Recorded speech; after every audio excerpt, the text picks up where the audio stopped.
누가복음 8장의 말씀을 통하여서 생명을 살리는 기적이라는 점을 가지고 함께 은혜 나누겠습니다. 벌써 6월 중반이 넘어서서 이제 6월도 일주일밖에 남지 않았습니다. 요즘 아침 저녁으로는 날씨가 좀 쌀쌀하기도 하고 낮에도 그렇게 덥지는 않는 것 같아요. 이게 참 생활하기 더없이 좋은 날씨인 것 같습니다. 이렇게 올해는 그렇지만 작년에는 굉장히 날씨가 더웠고 가뭄으로 힘들었던 그런 기억이 있는데, 더워야 할 때 덥지 않으니까 혹시 기상 이상 현상은 아닌가라는 그런 생각들을 해보게 되었습니다. 어찌됐든지 7월이 얼마 남지 않았는데요, 이제 본격적으로 여름이 시작되어지게 되면 여름에 관련된 여러 가지 단어들을 떠올릴 수가 있겠습니다. 여름 과일, 에어컨, 휴가, 여러 가지 단어가 있겠지만 특별히 여름 하면은 젊은 분들은 공포 영화 보면서 더위를 떨치려고 하기도 하는 것을 봅니다. 여러분, 공포 영화 하면은요, 어김없이 귀신 이야기가 떠올릴 수가 있겠죠. 여러분, 귀신 이야기 하면 뭐가 떠올려집니까? 전 어릴 때 전설의 고향을 이렇게 봤던 그런 기억이 있습니다. 저는 이게 공포 영화를 별로 좋아하지 않아서 위에 고모가 이런 영화들을 좋아해가지고 전설의 고향을 이렇게 시청을 했었었는데, 그때는 뭐 어김없이 이불 뒤집어 쓰고 눈 맞고 뭐 귀 맞고 그렇게 이 드라마를 봤던 그런 기억이 있습니다. 귀신 이야기가 나와서 그런데 여기에 계신 분들 중에 귀신의 존재를 믿으십니까? 어떤 분은 지금 뭐 우주선 타고 달날아가는 그런 시대인데 귀신이 어디 있느냐라고 그렇게 여기시는 분도 있으실 겁니다. 그래서 예수님 믿는 사람들 중에서 귀신의 존재를 믿지 않는 사람, 또 귀신의 존재를 믿는 사람, 그렇게 나누어집니다.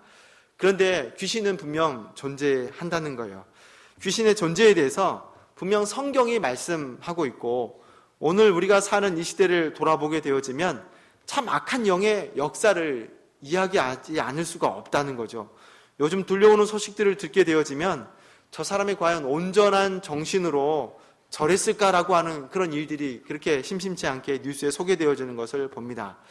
저도 오랫동안 사역하면서 귀신 들려서 삶이 괴롭다라고 하는 그런 분들을 만나봤던 그런 기억이 있습니다. 분명 귀신은 존재합니다. 그렇다고 우리가 귀신들을 무서워하고 두려워해야 되는 존재는 아닙니다. 성경에도 분명 악한 마귀를 대적하라 라고 그렇게 말씀하고 있어요. 오늘 이렇게 서두에 귀신 이야기를 하면서 시작을 했는데요, 오늘 본문을 보게 되어지면 거라사 지방의 한 귀신 들린 사람의 이야기로 말씀이 시작하고 있는 것을 볼 수가 있습니다. 먼저 오늘 본문은 거라사라고 하는 지역이 그렇게 소개되고 있는데, 이 거라사라고 하는 지역을 보게 되어지면 갈릴리 지역의 오른쪽에 위치해 있는 도시입니다. 성경에 화면에 보게 되면 이 도시가 이렇게 소개되는데 보이십니까? 보게 되면 오른쪽에 이 거라사라고 하는 지역이 있습니다. 근데 원래 이 거라사는 데카폴리, 그러니까 성경에서는 데가볼리라고 그렇게 소개하고 있는데 원래 헬라식 이름으로는 데카폴리스가 맞습니다. 데카폴리스는 두 단어, 데카와 폴리스의 합성어라고 할 수가 있는데, 데카는 열이라고 하는 숫자이고 폴리스는 도시입니다. 그러니까 10개의 도시를 합쳐서 데카폴리스라고 그렇게 이야기하는데, 거기에 속해 있는 도시가 거라사라고 할 수가 있는 거죠. 분명 유대 지역이었지만 주로 로마인과 헬라인들이 거주했던 곳이 바로 거라사입니다. 이 역사를 쭉 살펴보게 되어지면 그리스의 알렉산더 대왕이 주전 690년경에 이 땅을 점령을 해서 굉장히 살기 좋은 땅이다라고 그렇게 이야기를 합니다. 10개의 도시가 뭉쳐있기 때문에 그렇게 도시가 형성이 되어 있으며 로마의 군사들이 주로 주둔해 있는 도시입니다. 역사적으로 보게 되어지면 로마의 문명이 발달하게 되었지만 그와 함께 반드시 발달되는 게 있습니다. 그것은 바로 신전인 거죠. 주피터 신전과 미의 상징이라고 하는 아프로디테의 신전이 이곳에 그렇게 잘 지어진 땅이 바로 거라사 지역입니다. 분명 유대인들이 사는 지역이지만 헬라인, 그리스인, 로마인들이 삶의 터를 이루고 그렇게 사는 도시가 바로 거라사 지역이었습니다. 근데 이곳에 한 귀신 들린 사람이 소개해 있는데, 이 귀신 들린 사람에 대해서 요한복음을 제외한 마태복음에서는 8장에 소개되어 있고 마가복음에서는 5장에, 그리고 오늘 본문은 8장에 이 말씀이 그렇게 소개되고 있습니다. 27절을 보게 되어지면 이 거라사 귀신 들린 사람의 상태가 매우 좋지 않은 것을 소개하고 있는데, 우리 27절의 말씀을 같이 한번 읽어볼까요? 시작. 육지에 내리심에 이 사람은 오래 옷을 입지 아니하며 집에 거하지도 아니하고 무덤 사이에 거하는 자라. 27절의 말씀 보니까 이 귀신 들린 사람이 먼저는 그 도시 출신이었다라고 그렇게 말씀하고 있어요. 그리고 오랫동안 옷을 입고 있지 않았다라고 그렇게 말씀하고 있습니다. 이 귀신 들린 사람이 벌거벗은 몸으로 그렇게 생활을 하고 있습니다. 성경을 보시게 되어지면 옷이라고 하는 것은 그 사람의 그 수치됨을 가리워주는 그런 역할을 하는 거지요. 그래서 유대인들은 얼굴과 손을 제외하고는 몸이 드러나지 않도록 그렇게 했습니다. 얼굴과 손, 발 위에 몸이 밖으로 드러나는 것에 대해서 대단히 그렇게 수치스럽게 여겼던 민족이 바로 유대의 문화였다 할 수 있습니다.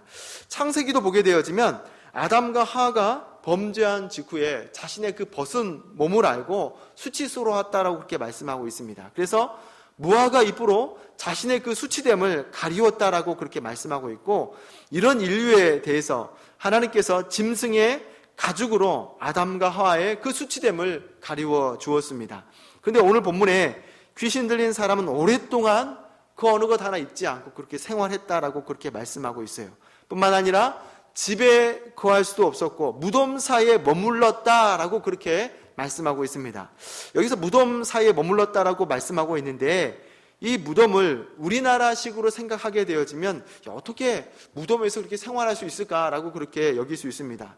근데 거라사는요, 로마식 장례 문화가 있는 곳입니다. 사진을 보게 되어지면 이렇게 잘 지어진 집이 있는 거지요.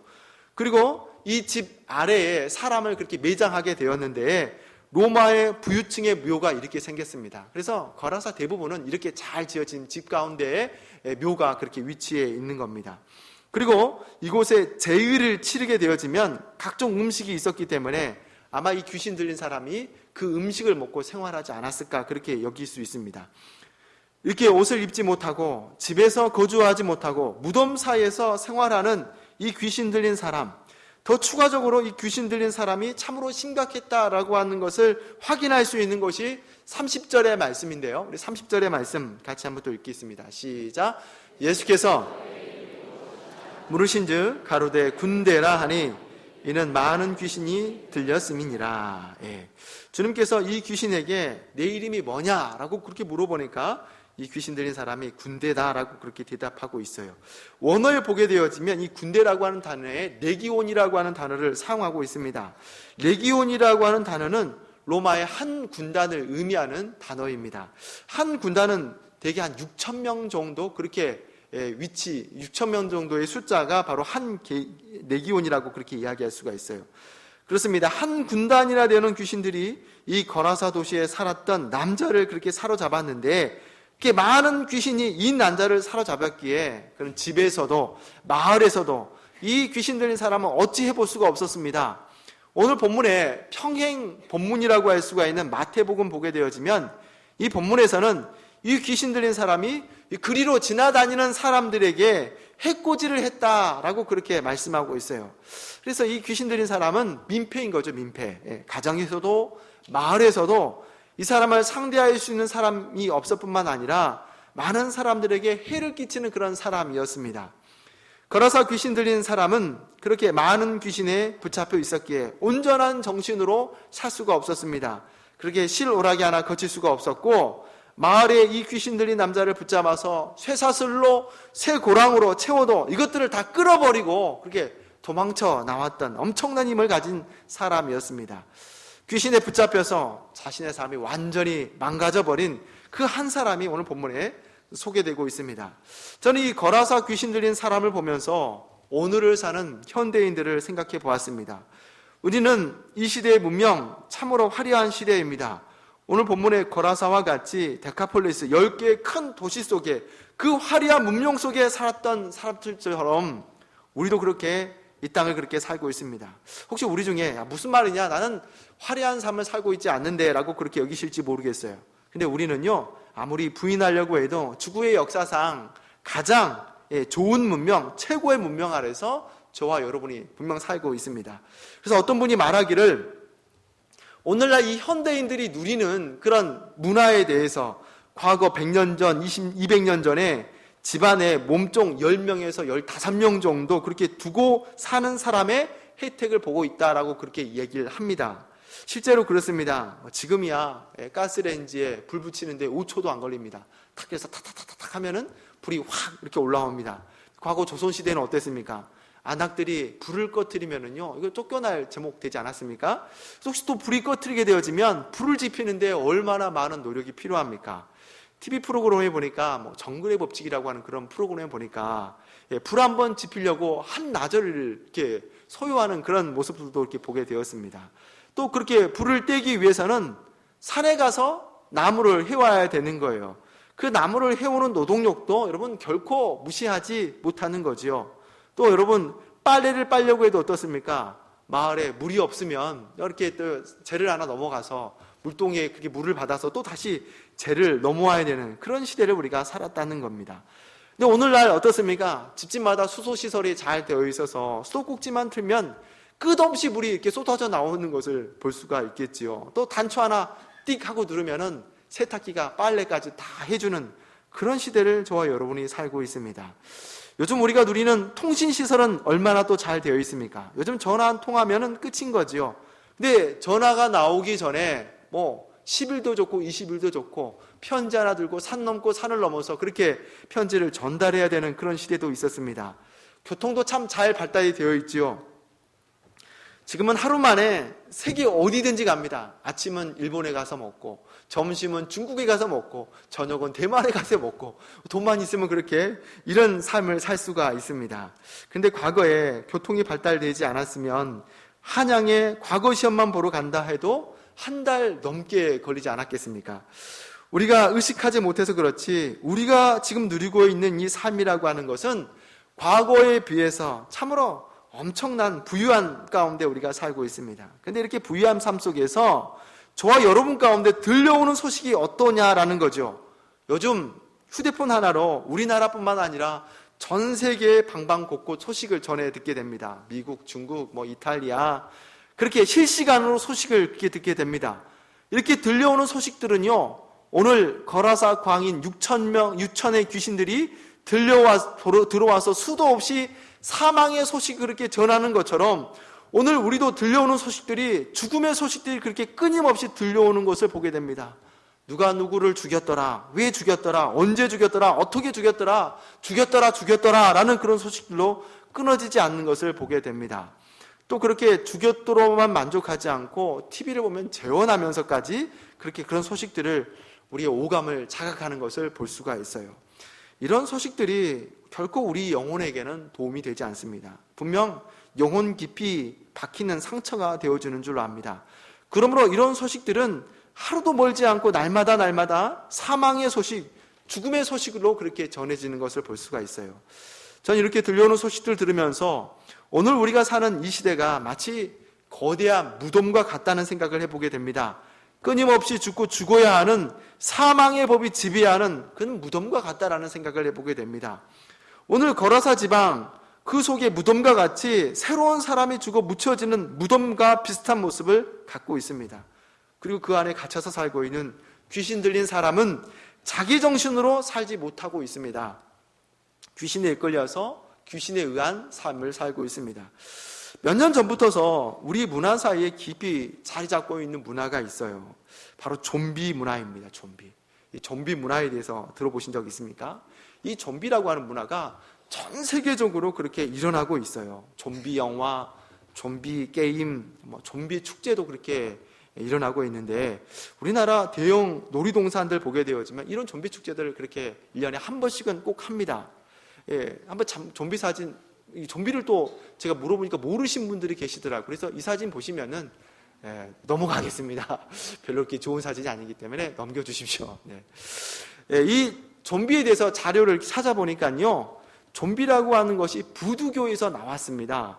주술사가 이 평범한 사람, 죽은 사람 아닙니다. 평범한 사람의 영혼을 빼앗아 버리고 생명만 있게 하는 것이 좀비라는 거예요. 그래서 이 주술사가 자기 원하는 대로 이 좀비를 조절을 하는데 그렇게 영혼이 빠져버린 사람을 마음대로 조절하다가 결국은 이 좀비를 팔아보기도 한다라는 그런 얘기가 전설과 같이 그렇게 있습니다. 근데 최근에 신조어에 보니까 스마트폰 좀비라는 그런 말이 있더라고요. 스마트폰에 푹 빠져버린 이 모습, 이것을 좀비로 그렇게 표현하고 있는데요. 이런 모습을 스마트폰 좀비라고 그렇게 부릅니다. 휴대폰을 보면서 거리를 다니는 데에 이런 스마트폰 좀비족 때문에 최근에 교통사고가 급증했다라고 하는 그런 보도가 있습니다. 이 스마트폰 좀비를 실감하는 것이 대중교통이에요. 지하철 안에나 버스 안에서 10명이면 10명 다 스마트폰을 그렇게 잡고 있습니다. 영상을 보기도 하고 게임에 빠져 있기도 하고 음악을 듣기도 하는데 어떤 사람은 졸면서도 스마트폰을 꼭 잡고 그렇게 조는 모습도 어렵지 않게 볼 수가 있습니다. 이제 이 스마트폰은 또 다른 자신의 몸이 되어 있습니다. 떨어져 있으면 도저히 불안해서 살 수가 없는 게 스마트폰이 되어져 버렸습니다. 다시 오늘 본문으로 돌아가서 오늘 그렇게 군대 귀신에 사로잡혀 있는 사람을 누가 찾아오십니까? 예수 그리스도께서 찾아오셨다라고 이렇게 말씀하고 있습니다. 여러분, 주님께서 이 거라사 광인을 찾아오셨습니다. 근데 우연히 이 거라사 지방을 지나가다가 예수님께서 이 귀신 들린 사람을 만난 것이 아닙니다. 주님께서 일부러 이 귀신 들린 거라사 광인을 찾으러 오셨다라고 그렇게 말씀하고 있습니다. 그것도 어떻게 찾아오셨습니까? 22절과 23절의 말씀을 같이 한번 읽어보겠습니다. 시작. 하루는 제자들과 함께 호수 저편으로 건너가자 하시매 이에 떠나 행선할 때에 예수께서 잠이 드셨더니 마치 광풍이 호수로 내치심에 배가 물에 가득하게 되어 위태한지라. 22절과 23절의 말씀 보니까 주님께서 일부러 찾아오셨는데 그것도 광풍을 뚫고 오셨다라고 그렇게 말씀하고 있습니다.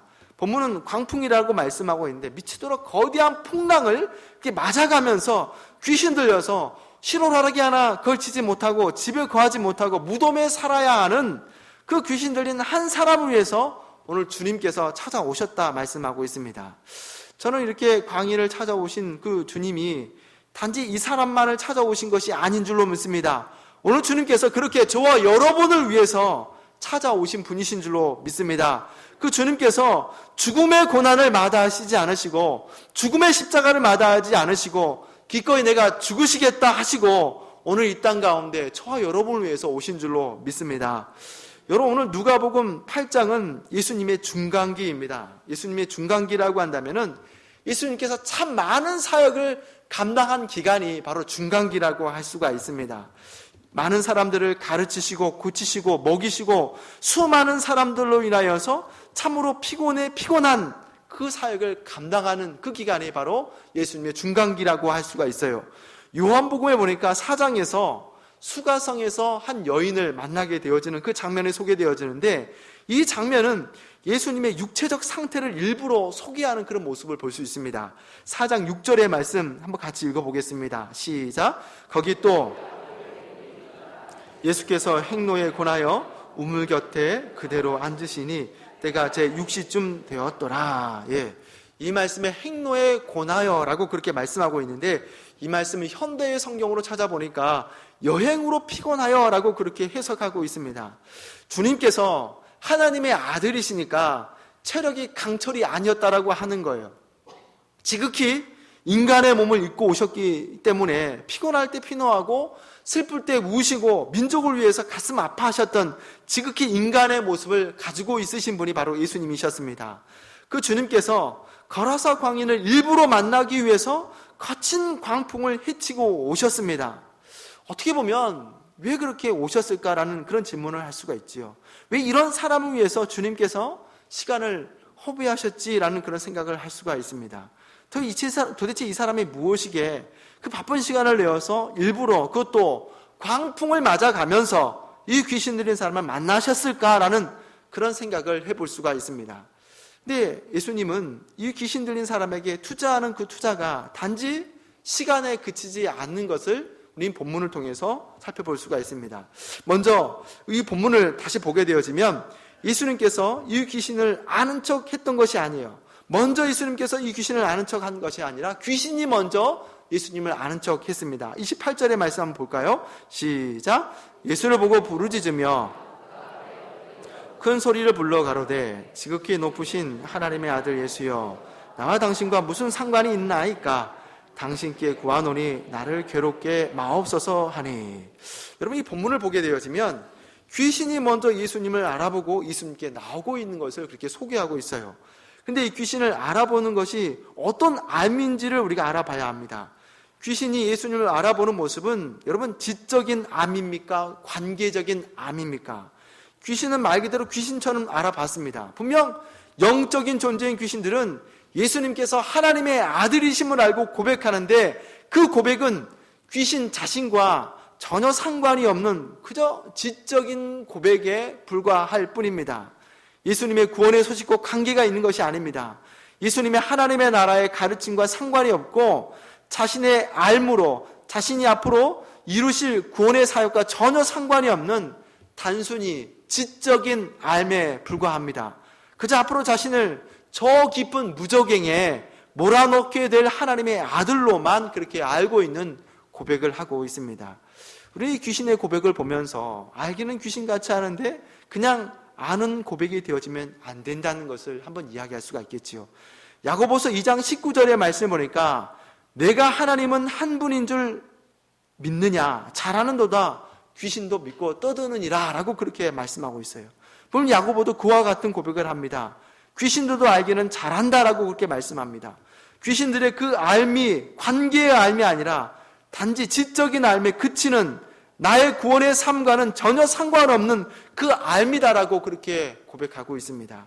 저와 여러분이 이 예배의 고백이 예수 그리스도께서 깊은 관계로서 나의 인생 가운데 뗄래야 뗄 수 없는 깊은 관계로서의 알미 되어지기를 원합니다. 그렇습니다. 귀신들은 자신들의 결말을 알고 있습니다. 그래서 같은 사건을 다루고 있는 마태복음 8장 29절의 말씀 보시게 되어지면 때가 이르기 전에 우리를 괴롭게 하려고 여기에 오셨나이까 라고 그 귀신들이 예수님을 향하여서 고백하고 있어요. 이게 무슨 의미냐 하면은 오늘 본문에서도 귀신들이 자신들이 가야 할 곳을 알았습니다. 무저갱, 끝이 없는 그 지옥으로 떨어질 그 존재라고 하는 것을 그렇게 고백하고 있습니다. 마태복음 8장에서 바로 그때, 이 그때라고 하는 것은 예수 그리스도께서 심판에 주로 오실 그때를 의미합니다. 그때는 결코 심판을 피할 수가 없다라고 하는 것을 이 귀신이 분명히 알고 있습니다. 그렇습니다. 귀신들이 그렇게 알고 있는 것처럼 우리 또한 우리의 결말을 알고 있습니다. 영원한 멸망에 되어지는 그 심판 앞에 악한 마귀가 서 있다라고 한다면 저와 여러분은 예수 그리스도로 말미암아서 영원한 생명이 약속이 되어져 있는 줄로 믿습니다. 단지 지적인 암이 아니라 예수 그리스도 안에서 영원한 관계하는 관계의 알미 되어지시기를 주님의 이름으로 축원합니다. 그러나서 이 귀신이 요구하는 것이 있습니다. 32절과 33절의 말씀 또 같이 한번 한 목소리 읽겠습니다. 시작. 마침 거기 많은 그 돼지떼기로 들어가게 허하심을 강구하니 예 허하신데 귀신들이 그 사람에게서 나와 돼지에게로 들어가니 그때가 비탈길로 내려달라 호수에 들어가 몰사하거늘. 그때 마침 귀신들에게 보이는 것이 돼지떼가 그렇게 보였습니다. 그리고 귀신들은 예수님께 주님 우리가 저 돼지떼에 들어가겠습니다 라고 허락해 주십시오. 허락을 받고 그 돼지떼에 들어가게 되었습니다. 그리고 그 돼지떼들은 비탈길로 내려가서 호수에 들어가서 몰사하게 되었다라고 그렇게 말씀하고 있습니다. 오늘 본문을 소개하고 있지 않지만 같은 내용을 다루고 있는 마가복음 5장에서는 돼지떼들이 2,000마리였다라고 그렇게 말씀하고 있습니다. 돼지떼 2,000마리. 그런데 우리가 이 본문을 보면서 이상하게 여겨야 할 것이 있다는 거죠. 유태인들은 돼지를 먹지 않습니다. 돼지를 가증하게 여기기 때문에 부정한 짐승이기 때문에 먹지 않습니다. 그렇다고 해서 이 돼지떼들이 그냥 산속에서 주인 없이 사는 멧돼지떼들이 아니라는 거예요.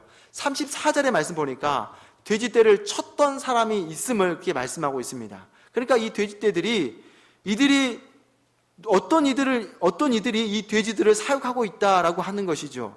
먹지도 못하고 가증한 이 돼지떼들을 사육했다라고 하는 것인데 그렇다면 이 돼지떼는 어떤 목적으로 사육이 되었을까요? 두 가지입니다. 이 거라사 지역에 유대의 지역이면서 로마의 통치를 받았던 그 지역이었습니다. 앞에도 말씀드렸던 것처럼 10개의 도시가 데카폴리스, 그러니까 이 데카폴리스 지역에 거주하고 있는 로마인과 헬라인들에게 이 돼지를 식품으로 유통시키기 위해서 키운 것이고 또 고대 그리스 로마에는 도시가 형성이 되어지면 신전이 같이 더불어 동반 성장하게 되어지는 것을 볼 수가 있는데, 많은 신전들 속에서 그 신들을 향하여서 제사를 지낼 때 이 돼지를, 부정했던 이 돼지를 제물로 그렇게 사용했던 것들을 볼 수가 있습니다. 그러면 이 돼지의 사용 목적은 이방 신상에게 드리기 위해서 길러졌던 것으로 볼 수가 있는 거죠.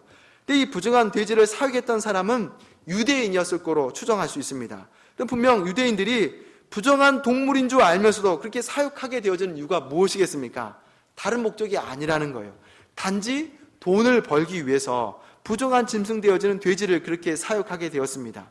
그러다가 귀신들로 인하여서 하루아침에 2,000마리가 되어지는 돼지들이 그렇게 물속에 수장이 되게 되었습니다. 이 일로 인하여서 오랫동안 군대 귀신에 사로잡혔던 이 사내는 귀신으로부터 노임을 받게 되었습니다. 얼마나 당스러운 일인지 모릅니다. 이제 가족의 품으로 돌아갈 수 있습니다. 마을 공동체에서 함께 삶을 살 수가 있습니다. 누구든지 좋은 소식이었지만 누구나 다 좋은 소식이 아니었던 것들을 볼 수가 있는데, 37절의 말씀에 거기에 내용이 소개되고 있습니다. 같이 한번 읽어보겠습니다. 시작. 거라사인의 땅 근방 모든 백성이 크게 두려워하여 떠나가시기를 구하더라. 예수께서 배에 올라 돌아가실세. 그렇게 귀신의 떤 사건을 통해서 예수님은 그 권능의 모든 사람들로 인하여서 두려워 떨었습니다. 그렇게 오랫동안 귀신 들려 사로잡혔던 사람은 그것도 얼마나 강력했는지 쇠사슬도 끊어버리고 쇠고랑도 통제할 수 없는 그런 사람이 그렇게 회복된 것을 보고 분명 많은 사람들이 두려워 떨었습니다. 근데 어떤 결론이 내렸습니까? 예수님, 여기에 계시면 안 되겠습니다. 여기에서 떠나주십시오 라고 그렇게 마을 사람들이 요청하고 있다는 거예요. 그러면 왜 떠나기를 구하고 있습니까? 그렇게 죽었던 돼지떼 2,000마리 때문에 그렇다는 거예요. 요즘 돼지 시세가 얼마나 되는지 한번 검색해 보니까 110kg 되어지는 돼지가 33만 원 정도 그렇게 거래가 되더라고요. 33만 원까지 안 된다라고 하더라도 20만 원만 잡더라도 4억 원이 되어지는 가치가 이 마을에 손실로 잡혔게 되었다는 거예요. 이 귀신 들린 사람 때문에 순식간에 이 마을은 4억 원이나 되어지는 손해를 보게 되었습니다. 그 손실 앞에서 마을 사람들은 예수님을 더 이상 이곳에 머물게 할 수 없다라고 그렇게 결론을 내리게 되었습니다. 더 이상 손실이 없어야 한다라고 했습니다. 그렇기 때문에 우리는 예수님과 함께 할 수 없다라고 그렇게 결론을 나고 있습니다. 예수님의 신적인 능력을 인정을 했습니다. 마을 사람들이 놀랐습니다. 그런데 물질의 손실 앞에서는 결코 예수님과 함께 할 수 없다라고 그렇게 결론을 내리는 것을 볼 수가 있습니다. 역사적으로 사람들은 물질의 신을 섬깁니다. 지금도 물론이와 역사 속 많은 사람들은 끊임없이 갈등하는 것이, 고민했던 것이 결국 물질이고 돈이 되어집니다. 하나님이냐 돈이냐, 많은 사람들은 그렇게 돈 앞에서 갈등하는 존재입니다. 어떤 말씀의 약속 앞에서도 돈 앞에서 또 무너지는 그런 모습 또한 우리들 가운데 볼 수 있습니다. 근데 오늘 우리 주님께서 그 귀신 들린 한 사람을 위해서 시간을 허비하였습니다. 그 귀신 들린 한 사람을 통해서 많은 가치의 돈을 그렇게 소비하였습니다. 만약에 예수님께서 이런 소비에 대해서 아까워하셨다라고 한다면은 산수에 밝으셔서 수학에 탁월하셔서 이런 것들을 계산할 수 있는 분이었다라고 한다면 결코 주님께서는 십자가를 지지 않으셨다는 거예요.